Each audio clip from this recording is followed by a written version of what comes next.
గురూజీ 72 గంటల్లోనే ఫోన్లోని అద్భుతమైన జ్యోతిష్య పరిష్కారం చూపిస్తారు. నమ్మండి, నమ్మకపోండి, ఇది నిజం.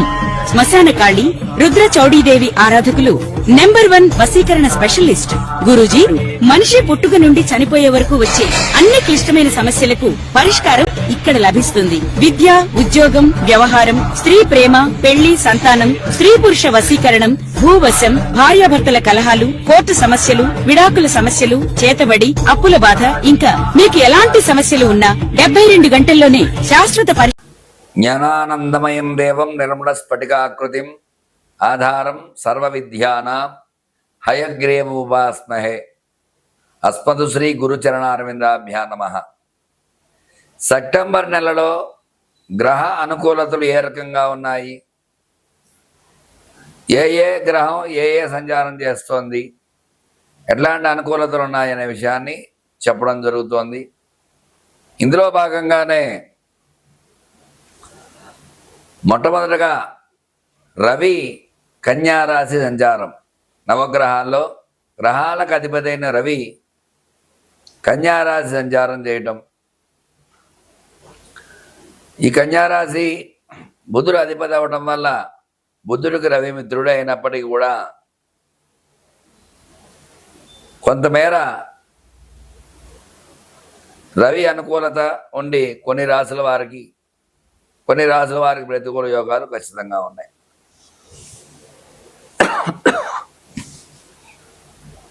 అలాగే కుజ సంచారము తులలో సంచారం చేయటం వల్ల శుక్రుడికి కుజుడు ప్రతికూలం కాబట్టి శత్రు రాశిలో కుజ సంచారం చేయటం వల్ల చిన్న చిన్న ఇబ్బందులు, వ్యాపార లావాదేవీల్లో ఇబ్బందులు, భూ సమస్యల్లో ఇబ్బందులు ఇట్లాంటివి వచ్చే అవకాశాలు ఖచ్చితంగా ఉన్నాయి. అలాగే బుధుడు చూసుకున్నట్టయితే బుధుడు కన్యారాశి సంచారం. కన్యారాశ్యాధిపతి బుధుడే స్వక్షేత్రంలో సంచారం చేయడం వల్ల చదువు, తెలివితేటల పరంగా బాగా చదవటము, చదువులో మంచి ర్యాంక్స్తో పాస్ అవ్వడము, ఉద్యోగంలో రాణింపు ఇట్లాంటివన్నీ కూడా బుధ అనుకూలత కొన్ని రాశుల వారికి ఉన్నాయి. గురుడు చూసుకున్నట్లయితే మరి గురు అనుకూలత ప్రతికూలంగా ఉంది. కర్కాటక రాశిలో గురు సంచారం చేయడం జరుగుతుంది.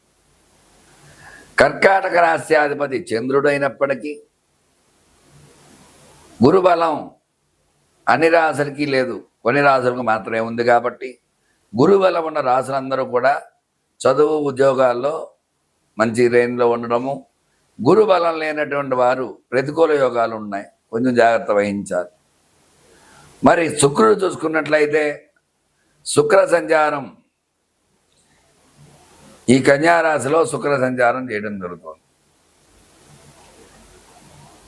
కన్యారాశిలో శుక్రుడు కేతువుతో కలవడం వల్ల, పాపగ్రహంతో కలవడం వల్ల చిన్న చిన్న ఇబ్బందులు వచ్చే అవకాశాలు ఉన్నాయి. కన్యారాశి వారికి అనుకూలతల కంటే ప్రతికూలతలే ఉన్నాయి. మరి కొన్ని రాశుల వారికి శుక్ర అనుకూలత ఉంది, కొన్ని రాశి వారికి ప్రతికూలత ఖచ్చితంగా ఉంది. ఎందువల్ల అంటే ద్వితీయంలో, చతుర్థంలో, అష్టమంలో, ద్వాదశంలో సంచారం చేసే రాశులకి ప్రతికూల యోగాలు ఉంటాయి. కాబట్టి అన్ని రాశులకి శుక్రుడు అనుకూలం కాదు. శత్రువులు కలవటం, శత్రు రాశులు చూడటం ఇట్లాంటివి జరగడం వల్ల ప్రతికూల యోగాలు వచ్చే అవకాశాలు ఉన్నాయి. మరి శని భగవానుడు సంచారం చూస్తే శని వక్రంలో ఉన్నాడు. ఈ వక్రంలో ఉండడం పాపగ్రహం వక్రిస్తే శుభం చేస్తుంటారు. అయితే ఏలినాడు శని ప్రభావం అధికంగా ఉండడం వల్ల ఈ కొన్ని ఇబ్బందులు, అర్ధాష్టమ శని, ఏలినాడు శని ఇట్లాంటి వల్ల కుంభ, మకర, మీన, మేషరాశుల వారు చిన్న చిన్న ఇబ్బందులు పడుతూ ఉంటారు. అట్లాగే రాహు చూసుకున్నట్లయితే కుంభ సంచారం చేస్తున్నాడు. మరి కొన్ని రాశుల వారికి రాహు అంటే అధిష్టాన దేవత దుర్గా అమ్మవారు చికాకులు కలిగిస్తాడు. దృష్టి దోషాలు, నరదృష్టి, నరఘోష ఇలాంటివన్నీ ఉంటాయి. కాబట్టి ఈ పాపగ్రహాలతో కలవటం వల్ల వక్రగ్రహమైన శనిగ్రహం వక్రించి కుంభంలోకి రావటం, ఇలాంటి ఇబ్బందులు ఉండటం వల్ల చిన్న చిన్న ఇబ్బందులు అవన్నీ ఉన్నాయి రాహు వల్ల. కేతువు చూసుకున్నట్లయితే కన్యలో సంచారం చేయడం జరుగుతోంది. మరి మొత్తం మీద చూసుకున్నట్లయితే గ్రహ అనుకూలత ఈ నెలలో 8 రాసుల వారికి అనుకూలంగా ఉంటే 8 రాసుల్లో 5 రాసుల వారికి చాలా బాగుంది, 3 రాసుల వారికి సామాన్యంగా ఉంది, 4 రాసుల వారికి మాత్రం ప్రతికూల యోగాలు ఉన్నాయి. అందువల్ల జాగ్రత్తగా చెప్పినటువంటి రెమెడీలు పాటించి సుఖ సంతోషాలతో ఉండాలని కోరుకుంటూ మీ రవికిరణ్ శర్మ, వేలూరి జ్యోతిష్య రత్న అవార్డు గ్రహీత. నమస్కారం. నమస్కారం. మీనరాశి వారికి సెప్టెంబర్ నెలలో ఏ రకంగా ఉండబోతోంది, ఎలాంటి అనుకూలతలు ఉన్నాయి, ఎలాంటి ప్రతికూలతలు ఉన్నాయనే విషయాన్ని చెప్పడం జరుగుతోంది. మీనరాశ్యాధిపతి గురుడు అయినప్పటికీ కూడా ఏళ్ళనాటి శని ప్రభావం ఈ రాశిపై అధికంగా ఉంటుంది. వ్యయంలో శని సంచారం వల్ల, రాహు సంచారం వల్ల ప్రతికూల యోగాలు ఉన్నాయి. చేయ వృత్తి వ్యాపారాల్లో అనుకున్న లాభాలు రాకపోవటము, సరైన వృత్తి లేకపోవటము, ఇబ్బందులు పడుతూ ఉంటారు. వ్యాపారంలో నష్టాలు చూడవలసి వస్తుంది, తగు జాగ్రత్త వహించాలి. రుణ బాధలు పెరుగుతూ ఉంటాయి. వివాహ ప్రయత్నం చేసేవారికి ప్రతికూల యోగాలు ఉన్నాయి. సంతానం గురించి ఎదురు చూసేవారికి నిరాశాజనకంగా ఉంటుంది. అనుకున్న ప్రయత్నాలు సఫలీకృతం కావు. ఉద్యోగ ప్రయత్నం చేసేవారికి ఏళ్ళనాటి శని ప్రభావం వల్ల ఉద్యోగం రాకపోవటము, సరైన ఉద్యోగం రాకపోవటము, ఇలాంటి ఇబ్బందులు పడుతూ ఉంటారు. ఉద్యోగ ప్రయత్నం చేసేవారికి ఉద్యోగంలో చిన్న చిన్న ఇబ్బందులు వస్తూ ఉంటాయి. ప్రమోషన్స్ రాకపోవటము, బదిలీలు అవ్వటం, ఇట్లాంటి అవకాశాలు ఉంటాయి. విద్యార్థులకి సరైన విద్య సరిగా చదవకపోవటము, పరీక్ష ఉత్తీర్ణత లేకపోవటము, గతంలో కంటే కూడా కొంచెం నిరాశాజనకంగా ఉంటుంది విద్యార్థులకు. వ్యవసాయ పరంగా చూసుకున్నట్లయితే వ్యవసాయ రంగం ఏ పంట వేసినప్పటికీ కూడా నిరాశాజనకంగా ఉంది. అనుకున్నటువంటి లాభాలు ఆర్జించలేరు. రుణ సమస్యలు, రుణ బాధలు పెరుగుతాయి. ఆరోగ్యపరంగా ముఖ్యంగా చాలా ఇబ్బందులు ఉంటాయి. తగు జాగ్రత్త వహించాలి. సినీ పరిశ్రమ చూసుకున్నట్లయితే అనుకున్న రీతిలో సినిమా రాణింపలేకపోవటము, ఇబ్బందులు పడుతూ ఉంటారు. స్టాక్ మార్కెట్లో స్టాక్స్ పెరగవు, ఇబ్బందులు పడుతూ ఉంటారు. Stock markets dull అవటము.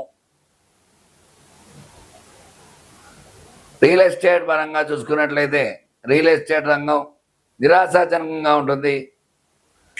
గతంలో కంటే కూడా కొంచెం పర్వాలేదు, కానీ అయినప్పటికీ కూడా అనుకున్నటువంటి లాభాలు ఆర్జించలేరు.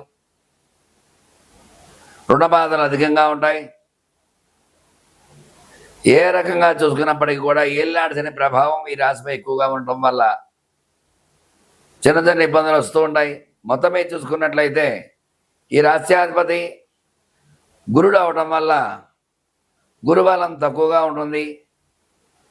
ఆ గురుబలం తక్కువగా ఉండటం వల్ల చిన్న చిన్న ఇబ్బందులు ఉంటారు. కాబట్టి గురువార నియమాన్ని పాటించడము, అలాగే గురు రాఘవేంద్ర చరిత్ర చదవటము, దత్త చరిత్ర, సాయి చరిత్ర ఇట్లాంటివి చదవడం ద్వారా గురు బలం వల్ల కొంతమేర అనుకూలత కలిగి సుఖ సంతోషాలతో ఉండడం జరుగుతుంది. గురువుడికి జపం చేయించి శనగల దానం ఇవ్వటం ద్వారా, ఏళ్ళనాటి శని ప్రభావం అధికంగా ఉండటం ద్వారా శని భగవాన్ని దర్శనం చేసుకోవటము, శనికి నువ్వులతో అభిషేకం చేయటము, ఇలాంటివి చేయడం ద్వారా ఆ శని ప్రభావం, గురు ప్రభావం అనుకూలంగా ఉండి సుఖ సంతోషాలతో ఉండడం జరుగుతుంది. చూశారు కదండి ఈ సెప్టెంబర్ నెలలో ఏ రంగా ఉండబోతోంది, ఎలాంటి అనుకూలతలు ఉన్నాయి, ఎలాంటి ప్రతికూలతలు ఉన్నాయి విషయాన్ని చెప్పడం జరిగింది. ఈ రెమెడీ పాటించి సుఖ సంతోషాలతో ఉండాలని కోరుకుంటూ మీ రవికిరణ్ శర్మ, వేలూరి